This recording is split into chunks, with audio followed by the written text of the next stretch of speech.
because I learned my lesson doing that. In my business as the credit caterer, I'm always trying to help other people reach their overall future goals. And one time I decided to go out of logic and listen to somebody's story about how they have children and this is their goal for them, da da da da da.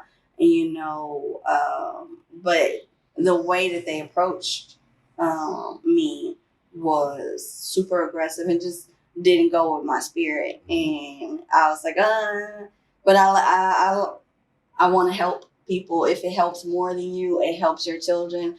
I'm a sucker for kids because when I grew up, I didn't have the best experience, the most ideal situation, and so I want all children to be able to experience the best version of life they can. So that just backfired, long story short. And so I haven't made it there to where I can place the emotion aside and say, yeah, let's move forward. Because when I did, it didn't work. And so right now, I guess my thing is, how do I don't let that one time tarnish? And I think I'm unpacking and answering my own question at the same time right now, because in my own, in other relationships, I've been heartbroken before. And I always tell myself that I refuse to let that person hurting my feelings determine how I'm going to move and fall in love or whatever in the future. Because then you won and now you're controlling my life and you're not even here no more. You don't even care. So I guess I can apply that same logic to... Yeah. Yes. All right. So, anywho, back to you. Because, like you just stated, I'll say there's a difference in logic, emotion, and vibration. Okay. Now, we can have an emotional connection to a person and the vibration be completely off. That's like what some would say, your spirit giving you a sign. So even though you saw the need to help, because I'm pretty sure you're an altruist, and altruists will pretty much put their life on the line to make sure that somebody else is happy. It's like you get a high from seeing other people filled with joy. Which makes me feel like nobody ever is an altruist, because it's all completely selfless based on the definition. So if I get something out of it, am I really altruistic? That's how I feel. I think it depends, because if you're not putting yourself on a pedestal, then yes, you're altruistic. But now if you're putting yourself on a pedestal and you have to feel like you have to say, I did this for this person, I did that for that person, I did that for that person, then yes, from a narcissist perspective. Gotcha. Fair enough. I see that perspective. Go for it. So even with that situation, how I've learned to operate is, most cases, if there's like an emotional imbalance, it probably has something to do with a connection or a situation that happened outside of the mission that's trying to take place. Now, when you meet strangers, you automatically usually get a vibration, and we will go past that. Like myself, I got a vibration of being connected to a lot of individuals in my life, especially females. And I look back as to where I took the step to think with the wrong head, as we say, and I should have been an integral part in this person's life to help them grow. And I took it somewhere else because there was a certain vibration there, but I wasn't mentally or spiritually where I'm at now, to where that vibration was taken and defined as an emotional attraction. When really it was just the hurt parts of us connecting and wanting to heal, but not necessarily seeking healing, but seeking escape through each other. Oh, that's a thing. That's a whole thing right there. I feel like a lot of people do that, myself included. I've definitely done it, and I'm working through that experience right now.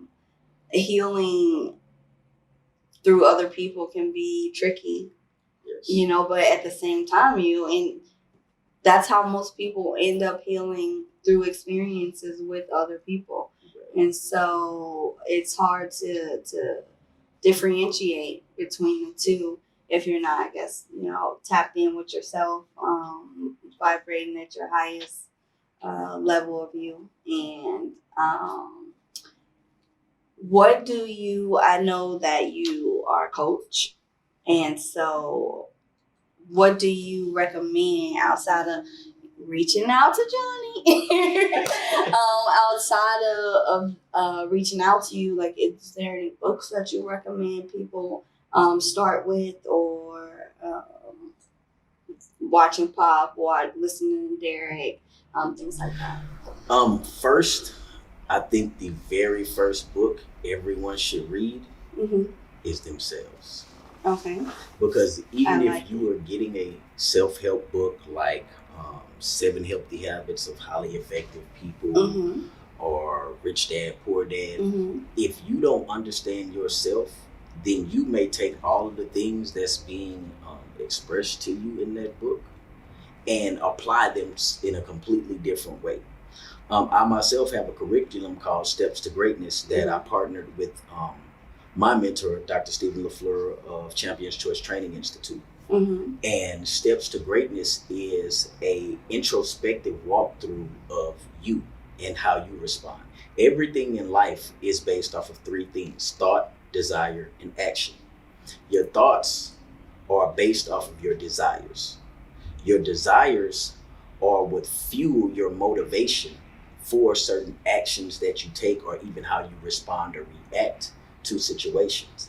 And at some point in time, even if you operate in response or reaction to another person, that can later become a part of your character.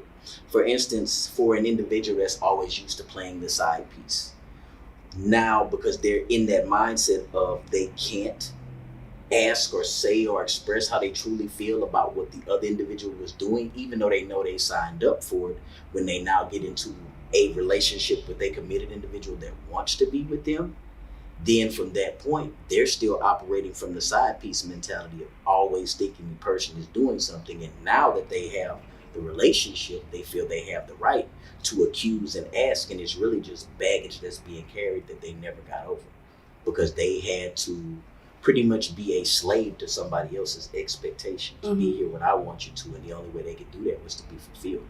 So yeah, the first book that individuals need to study is themselves. Because if you don't know why you define certain things certain ways, God can give you the answer you want and you won't even receive it. So if individuals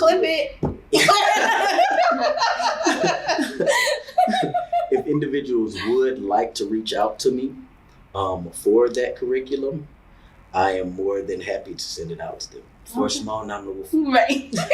Fair enough. I'm loving it. Okay, so back into you and your relationships. You ended up with 8 children.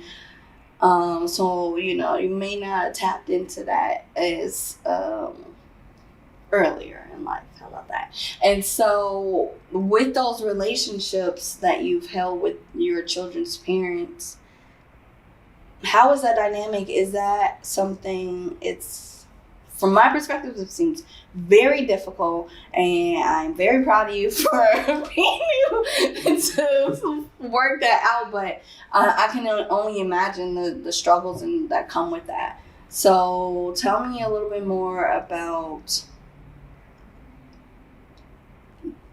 your relationship with the worst dynamic you have with one. The worst dynamic I have with one is the mentality of expectation. Okay. Because have you seen Hancock? With Will Smith. Did you notice how him and her loved each other, but they just couldn't work? Whether it was they were too much alike, but it could be a myriad of reasons. So the worst dynamic is trying to get someone to understand that even though you love them, you don't have to be with them to love them. Right. You don't have to be malicious in order to help them. And it gets to a point to where any decision you make in life that doesn't include them is taken as a personal offense or an assault. And that's really hard because when you learn social constructs, you can see a person being their own worst enemy and not even realizing it because they haven't healed through so many things of their past that now they expect you to carry that weight. So that's just like what you were saying about some people have healed through being with other people. Mm-hmm. But if both individuals are so broken to a point that they're not willing to work on themselves, then it becomes you work on you and you change this and you change that and it'll make me happy. But the person that's not realizing that they'll never be happy. Mm-hmm. It's kind of like what some of us probably went through in high school. When you get with a new person, or even middle school, you get with a new person and you're isolated from all of your friends. Mm-hmm. You're isolated from your family and everything because you're trying doing to it make as this adults. right. And you're trying to make this person happy and nothing that you are doing is working. Mm-hmm. Because you can't. That's on them. Right. Yeah. Right. Okay. Yes. Okay. So is that like a struggle? How do you approach that? I've had to learn to not be reactive, which can be pretty hard sometimes because we're human. Mm-hmm. And no matter how much an individual matures spiritually or mentally, that aspect of you still has the potential to come out, mm-hmm. depending on how certain buttons are pushed. Mm-hmm. But it's really just a matter of understanding yourself and understanding that hurt people. And I started studying more on emotional intelligence. When you elevate to a point to, like you said, being able to balance logic and emotion, Mm-hmm. then you can understand where this person is coming from, even if they're not fully saying it. Now, that doesn't mean just because you understand that you have to agree with the choice of action or their course of action. You just now know how to maneuver in trying to make things better. Mm-hmm. Mm-hmm.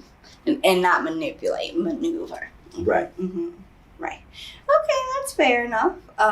What's one thing you feel you wish you would have done differently in 2019? In 2019, I think the one thing I could have done differently is not have been afraid to step out on being my true self. And that covers a lot of things. I realized where I should have opened up more to people that trust me and were willing to help me. Mm-hmm. Now, it's not to say that it slowed anything down, Mm-hmm. but now that I look back and see it, I'm like, yeah, a lot of this could have took place even sooner. Okay. So what are you going to do differently in 2020? Not hold back. Not hold back. Not hold back. Beautiful. If anybody offers assistance, then let's go for it. Okay. If I feel the urge to attempt to assist somebody or barter with them, then go for it. What's one thing that you want to manifest from that new approach on life?